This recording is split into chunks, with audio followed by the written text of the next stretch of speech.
Sir வணக்கம் sir. வாங்க போஸ், உட்காருங்க. அப்புறம் உங்க பிசினஸ்லாம் எப்படி இருக்கு? எல்லாம் நல்லபடியா இருக்கு சார். நீ வர சொன்னீங்களா? அதான். ஆமா, ஒன்றும் இல்லை, ஒரு ஆர்டர் ஒன்று வந்திருக்கு. இங்கேயே வேலை பளு ஜாஸ்தியா இருக்கு, அதான் உங்கள்கிட்ட கொடுக்கலாமேன்னு. ரொம்ப சந்தோஷம் சார். நல்லபடியா பண்ணி கொடுத்துறேன் சார். அதனால தான் உங்களை கூப்பிட்டேன். சரி, நான் கேள்விப்பட்டதெல்லாம் உண்மைதானா? என்ன சார்? கோபி பாம்பேல போலீஸ் கிட்ட மாட்டிக்கிட்டாருங்கிற சமாச்சாரம். உண்மைதான் சார். அது எப்படி உங்களுக்கு தெரியும்? எனக்கு ஒரு பாம்பே பார்ட்டி ஃபோன் பண்ணி சொல்லிச்சு. கோபி தங்கமானவர், இப்படியா போய் போலீஸ்ல மாட்டிக்குவாரு? என்ன சார் பண்றது, எல்லாம் கெட்ட நேரம் தான். ஆனா கெட்ட நேரத்துலயும் ஒரு நல்ல நேரம். அங்கே தெரிஞ்சவங்க 4 பேர் இருந்து நல்லபடியா ரிலீஸ் பண்ணி விட்டாங்க. அந்த ராகேஷ் இருக்கானே, அவனை பத்தி நாங்க அரசல் புரசலா கேள்விப்பட்டிருக்கோம். கோபி ஒரு வார்த்தை என்கிட்ட ஃபோன் பண்ணி கேட்டிருந்தா நான் எச்சரிக்கை பண்ணிருப்பேனே. அவனை நம்பி கோபி அவ்வளவு தூரம் போயிருக்க வேண்டியதில்லை. என்ன சார் பண்றது, எல்லாம் நேரம் படித்தானே நடக்கும். போஸ், இது போட்டி சூதுவாது நிறைஞ்ச உலகம். இதுல யாரையும் அவ்வளவு சீக்கிரம் நம்பிடக்கூடாது. கோபி யதார்த்தமான ஆளு, அதனாலதான் அவனை நம்பிட்டாரு. அந்த ராகேஷை பத்தி அரசல் புரசல நாங்க கேள்விப்பட்டதுனால தான் அவங்கிட்ட நாங்க எதுவுமே வச்சுக்கிறது இல்ல. நீங்க சொன்ன மாதிரி கோபி ரொம்ப யதார்த்தமான ஆளு, அதுதான் இவ்வளவு பிரச்சனையும் காரணம். நான் சொன்னேன்னு கோபி கிட்ட போய் சொல்லுங்க. எப்பவுமே ஜாக்கிரதையா இருக்கணும். கோபி இப்ப மாட்டின விஷயம் சாதாரணமான விஷயம் இல்ல, வருஷ கணக்கா உள்ளே இருக்க வேண்டிய விஷயம். ஏதோ கடவுளோட கருணை, பிரச்சனையெல்லாம் முடிஞ்சு வெளியே வந்துட்டாரு. இனிமே இந்த மாதிரி தப்பான ஆளுங்கிட்டலாம் எதுவும் வச்சுக்க கூடாது. கோபி கொஞ்சம் கவனமா இருக்கணும். இப்பெல்லாம் பிசினஸ் லைன்ல கண்ட கண்ட ஆளுங்க வர்றாங்க. கோபியை கொஞ்சம் எச்சரிக்கையா இருக்க சொல்லுங்க. சரி சார், அப்ப நான் கிளம்புறேன். இந்த ஆர்டர் மேட்ரு பசங்க கிட்ட கொடுத்து அனுப்புறேன். முடிச்சு கொடுத்துருங்க சார். நம்ம கிளம்புறேன் சார். சரி அண்ணே வரேண்ணே. வாங்க சார்.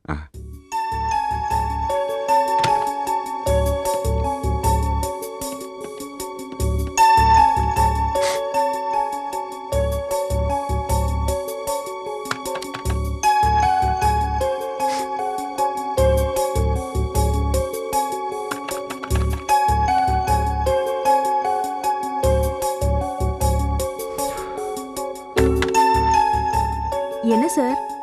ஒன்றும் இல்லை, லைன் கிடைக்க மாட்டேங்குது. யாருக்கு ட்ரை பண்றீங்க? லீலாக்கு தான். என்ன அப்படி பார்க்குறீங்க? அந்த வேலை விஷயமா தானே? ஆமாம் சக்தி, அதான் மோகன் வந்து சொன்னால உடனடியாக அப்ளிகேஷனும் சர்டிஃபிகேட்டும் வேணும்னு. அதான் ட்ரை பண்ணால் லைன் கிடைக்க மாட்டேங்குது. ஏன் சார், நான் உங்ககிட்ட ஒரு விஷயம் கேட்டா தப்பா எடுத்துக்க மாட்டீங்களே? சொல்லுங்க.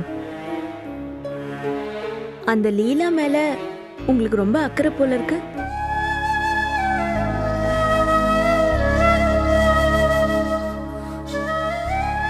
ஆமா சக்தி, நானும் லீலாவும் ஒருத்தர்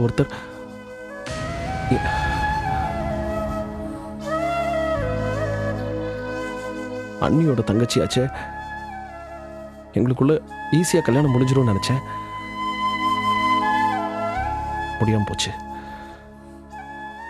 ஏன்? என்னத்த சொல்றது, மறுபடியும் போய் அந்த வீட்டுல பொண்ணு எடுக்கிறதுக்கு எங்க அம்மாவுக்கு இருப்போம்ல. இது ஒரு காரணமா? அது மட்டும் இல்ல சக்தி, என்னென்னமோ நடந்து போச்சு. கடைசியில் அந்த லீலா ரவின்னு ஒருத்தரை கல்யாணம் பண்ணிக்கிட்டா. அவளோட போறாத வேலை பாரு. அவர் சரியான சந்தேகம் பிடிச்சாரு. எதுக்கு எடுத்தாலும் லீலா மேல சந்தேகம், தொட்டதுக்கெல்லாம் குத்தம். லீலா வாழ்க்கையில சந்தோஷங்கிறதே போச்சு சக்தி. அதனாலதான் அட்லீஸ்ட் இந்த வேலைக்கு ஏற்பாடு பண்ணாலாவது அவளுக்கு கொஞ்சம் ரிலீஃப் கிடைக்குமேன்னு யோசிச்சேன். அவ்வளவு மோசமானவரா அந்த ரவி?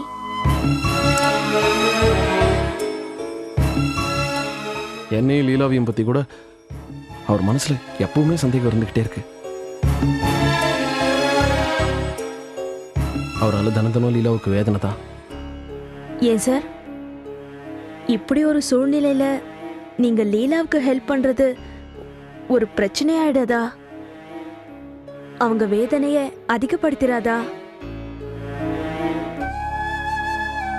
கரெக்ட் சக்தி, வாய்ப்பு இருக்கு, இல்லைன்னு சொல்லல.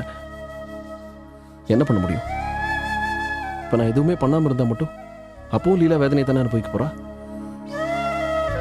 குறைஞ்சபட்சம் ஒரு உதவி செஞ்சோங்கிற திருப்தியாவது இருக்கும்ல, பார்த்துக்கிட்டு சும்மா இருக்க வேண்டாமே. அட்லீஸ்ட் அவளுடைய ஃபைனான்ஷியல் ப்ராப்ளம் சால்வ் ஆகும். எல்லாத்துக்கும் புருஷங்க எதிர்பார்க்க வேண்டாம் இல்லையா? உங்களுக்கு கெட்ட பேர் வந்துட போகுது சார். வந்தா வந்துட்டு போகுது சக்தி. மற்றவங்க பேசுவாங்கங்கிறதுக்காக நான் இந்த உதவியை செய்யாமல் இருக்க முடியாது. யோசிச்சு பாரு, இதே இடத்துல வேற யாருக்காவது இப்படி ஒரு பிரச்சனை வந்திருந்தா நான் யோசிச்சுட்டு சும்மா இருந்திருப்பேனா? எந்த காலத்துலயும் மனசால அந்த பொண்ணை விரும்புனங்கிற ஒரே காரணத்துக்காக நியாயமா செய்ய வேண்டிய உதவியை செய்யாம இருக்க முடியாதுல்ல.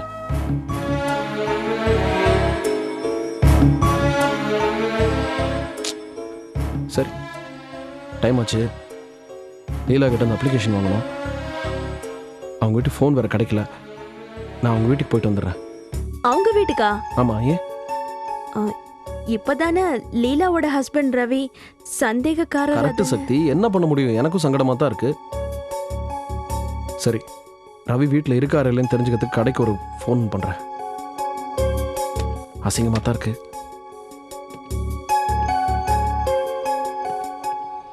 நல்ல கம்பெனிங்க, குவாலிட்டி நல்லா இருக்கும். கேரண்டி வேணா தரேன். உங்களுக்கு சரி. எந்த கலர் வேணும்னு சொல்லுங்க. இதுல ஒன்று கொடுங்க. அப்படியே சரி, நீங்க வீட்டுக்கு போங்க, நான் அனுப்பி வச்சிடுறேன். ஹலோ, ஹலோ, அங்க பக்கத்து கடையில் ரவி இருந்தா கொஞ்சம் கூப்பிடுங்க. ஒரு நிமிஷம் இருங்க, கூப்பிடுறேன். அண்ணா, ஃபோன் வந்திருக்கு.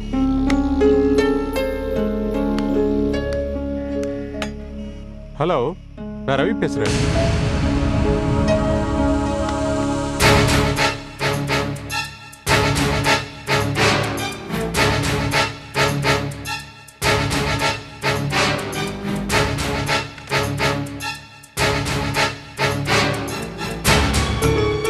ரவி கடல் தான் இருக்காரு. நான் போய் அப்ளிகேஷன் வாங்கிட்டு வந்துடுறேன்.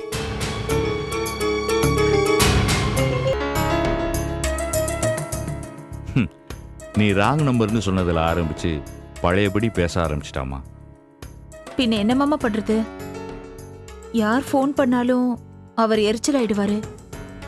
அதுவும் செல்வம் ஃபோன் பண்ணதா சொன்னா அவர் என்ன கொன்னே போட்டுருவாரு. செல்வமே ஏதோ என் மேல பரிதாபப்பட்டு இந்த வேலைக்கு ஏற்பாடு பண்ணிருக்காரு. அத போய் நான் அவர்கிட்ட சொல்ல முடியுமா? எனக்கு ரொம்ப சந்தோஷமா இருக்கு லீலா. செல்வம் ரொம்ப நல்ல பையன், எல்லாருக்கும் உதவுற மனசு. ஆனா நம்ம வீட்டு மடையன் எந்த காலத்திலயும் இதை புரிஞ்சுக்க போறதில்ல. இந்த வேலை உனக்கு கண்டிப்பா கிடைக்கணும். அதனாலயாவது உன் வேதனையில ஏதாவது குறைஞ்சா எனக்கு ரொம்ப சந்தோஷமா. அது ஒரு பக்கம் இருக்கட்டும் மாமா. ஏன் மாமா, ஒருவேளை நான் வேலைக்கு போக ஆரம்பிச்சிட்டா குழந்தைங்கள, அது ஒண்ணு மட்டும்தான் மாமா எனக்கு மனசு கஷ்டமா இருக்கு. லீலா, அதை பத்தி நீ கவலைப்படாதம்மா. நான் எதுக்கு இருக்கேன்? குழந்தைகளை நான் பாத்துக்கிறேன். லீலா, சொல்றதுக்கு கசப்பா தான் இருக்கு, ஆனா உண்மை தானம்மா. இந்த பையன் கடைசி வரைக்கும் திருந்தவே மாட்டாமா. அதுக்காக இந்த 2 குழந்தைங்களும் அவனால கஷ்டப்படணுமா?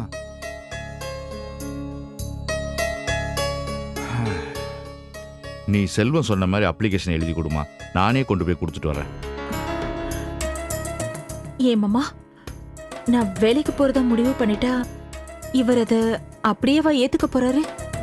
பிரச்சனை பண்ணுவார் இல்ல? பண்ணுவான் தான். அதுக்காக அத நினைக்கும் போதுதான் மாமா எனக்கு தயக்கமா இருக்கு.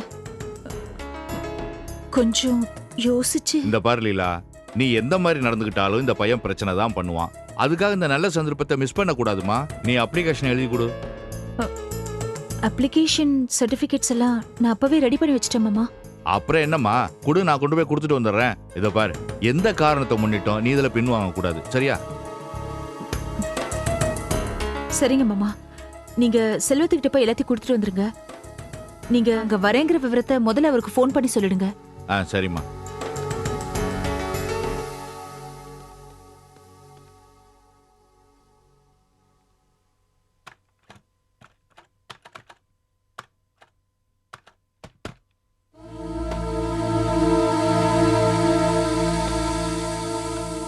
என்ன மாமா? ஃபோன் டெட்டாக இருக்குமா, டயல் டோனே வரல. அப்படியா? சரி, பரவாயில்ல. நான் போகிற வழியில் ஏதாவது பிசிஓல இருந்து ஃபோன் பண்ணிக்கிறேன். ஆ. இதில் அப்ளிகேஷன் சர்டிஃபிகேட்லாம் சரியா இருக்குல்ல? எல்லாம் சரியா இருக்கு மாமா. சரி, நான் வரேம்மா.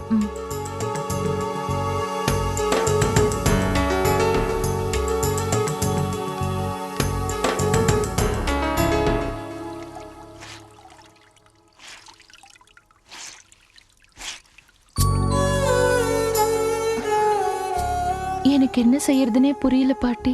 இதுல நீ பண்றதுக்கு என்ன இருக்கு சரோ? பெத்தவ பாடு புள்ள பாடு. இதுல நீ வருத்தப்படுறதுல அர்த்தமே இல்ல. உன் வேலைய பாரு. ஆனா பாட்டி, அவரை பாக்குறப்போ ரொம்ப பாவமா இருக்கு. அத அவெல்லாம் நினைக்கணும்.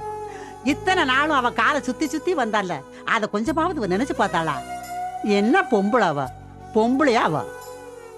சரி, வெத்தலை தீர்ந்து போச்சு, நான் போய் வாங்கிட்டு வந்துடுறேன்.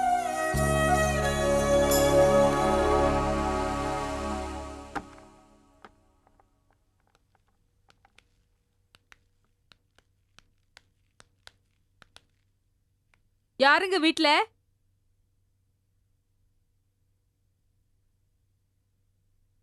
யார் வேணும்? நாங்க சென்சஸ் கணக்கெடுக்க வந்திருக்கோம். வீட்ல எத்தனை பேர் இருக்கீங்க? என்ன அவங்கள பாக்குறீங்க? வீட்ல எத்தனை பேர் இருக்கீங்க? என்னங்க நீங்க 2 பேரும் மாத்தி மாத்தி பாத்துட்டு இருக்கீங்க? விவரம் சொல்லுங்க. நாங்க 2 பேரும் இந்த வீட்டு பொம்பளைங்க இல்ல, அனாதைங்க. போக்கடை இல்லாம இங்க வந்து உட்காந்து கிடக்குறோம். வேற யார் இருக்காங்க இந்த வீட்ல? யாருங்க? என்ன வேணும்? நாங்க சென்சஸ் கணக்கெடுக்க வந்திருக்கோம். வீட்ல பெரியவங்க எத்தனை பேர் இருக்கீங்க? 5 பேர் பெரியவங்க, 2 குழந்தை இருக்கு. யார் யாரு? என் மாமியார், நான் மூத்த மருமக, என் வீட்டுக்கார் கூட பிறந்த ஒரு தம்பி ஒரு தங்கச்சி, எனக்கு ஒரு பையன், என் வீட்டுக்காரோட தங்கச்சிக்கு ஒரு பொண்ணு. மொத்தத்துல 5 பெரியவங்க, 2 குழந்தைங்க. அப்போ இவங்க யாரு? இவங்க என் மாமியார், என் நாத்தனார். ஏண்டி, எங்களை முறை சொல்றதுக்கு உனக்கு என்னடி தகுதி இருக்கு? இப்படி யாராவது வர்றவங்க போறவங்க கிட்ட நாத்தனார் மாமியார்னு சொன்னா மட்டும் ஆயிடுச்சா? அதுக்கான மரியாதை மனசுல கொஞ்சமாவது இருக்கணும்டி. அத்தை, இவங்க கேட்டப்போ எனக்கு பதில் சொல்ல தெரியாமலா இருந்தேன். பதில் சொல்றதுக்கு எனக்கு கூச்சமா இருந்ததுடி. மரியாதை இல்லாத இந்த வீட்டுல நான் தான் இந்த வீட்டு தலைமகனை பெத்தவன்னு எந்த மூஞ்சிய வச்சுக்கிட்டு சொல்றது? அதனாலதான் நாங்க பேசாம இருந்தோம். நீ என்னவோ பெரிய இவ மாதிரி வந்து வெளியில பேட்டி கொடுக்குற. பேட்டி? அத்தை, வீட்ல 1000 பிரச்சனை இருக்கலாம். இவங்க கணக்கெடுக்க வந்தவங்க. இவங்க கிட்ட வீட்ல யார் யார் இருக்காங்கன்னு சொல்லிதானே ஆகணும். ஆமாடி, ஊரார் முன்னாடி மட்டும் நல்ல பெருமையா சொல்லிக்கோ, இவ என் மாமியாரு, இது என் நாத்தனாருன்னு. ஆனா மனசுல மரியாதை அது வேணுமேடி. உங்ககிட்ட தான் அது சுத்தமா இல்லையேடி. அடுப்படியில இருக்கிற கரித்துணி மாதிரி தானே நீ எங்களை நினைச்சுக்கிட்டு இருக்கிற. விளங்காத கழுத. நீ ஒரு விளங்காதவ. காலங்கார்த்தால பேப்பரும் கையுமா இந்த விளங்காதுங்க அங்கேருந்து கிளம்பி வந்திருக்குதுங்க. அவங்க கேக்குறாங்களா, இவங்க சொல்றாங்களாம். ஏமா நீ ஏமா இப்படி இருக்க? நம்ம ஊர்ல உன்ன மாதிரி பொண்ணுங்க தான் தப்பு பண்ணிட்டு இருக்கீங்க. என்னங்க சொல்றீங்க? பின்ன இந்த பிறவி எல்லாம் இந்த லிஸ்ட்ல சேர்க்க முடியாதுமா, போய் சேர்ந்த லிஸ்ட்ல தான் சேர்க்க முடியும். நீங்க என்னமோ இதுங்கள நாத்தனாரு மாமியாருன்னு சொல்லிக்கிட்டு இருக்கீங்களே.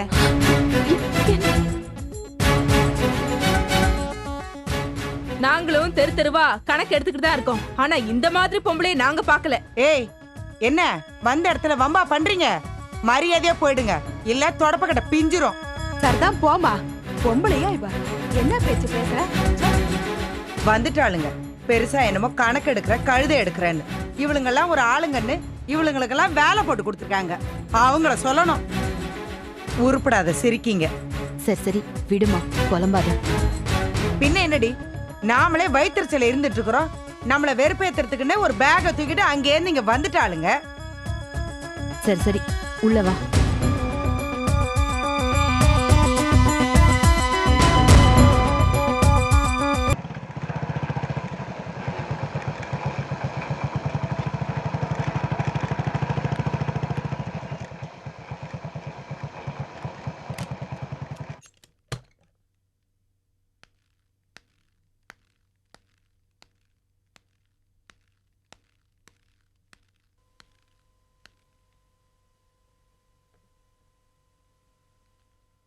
லீலா,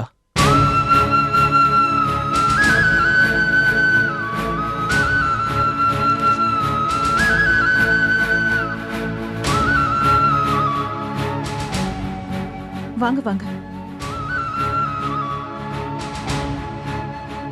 சௌக்கியமா இருக்கியா? என்ன திடீர்னு? நான் எதிர்பார்க்கவே இல்லை. இல்ல, உங்க வேலை விஷயம் சொல்லியிருந்தேன்ல, அதுக்கு இன்னைக்கே அப்ளிகேஷன் கொடுக்கணுமா? உங்க சர்டிஃபிகேட்ஸும் உடனடியாக தேவைப்படுது. அதான் வாங்கிட்டு போலான்னு வந்தேன். அத மாமா கிட்டே கொடுத்து அமிச்சிட்டனே. அப்படியா? ஆமா, இந்நேரம் மாமா உங்களை தேடி தான் அங்க போயிருப்பாரு. ஓ, தெரிஞ்சிருந்தா நான் இவ்வளோ தூரம் வந்திருக்க வேண்டிய அவசியமே இல்லை. சரி பரவாயில்ல, நான் அவர்கிட்டயே வாங்கிக்கிறேன். காஃபி சாப்பிட்டு போலாமே.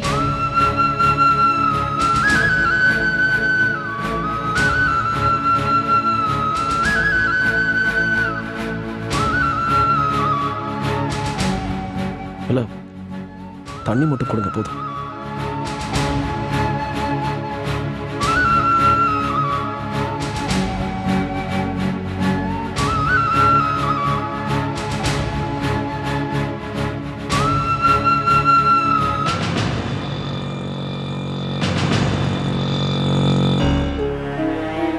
தேங்க்ஸ்.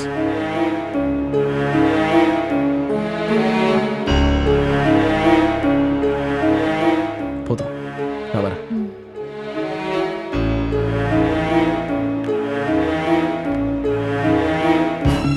வரேன்.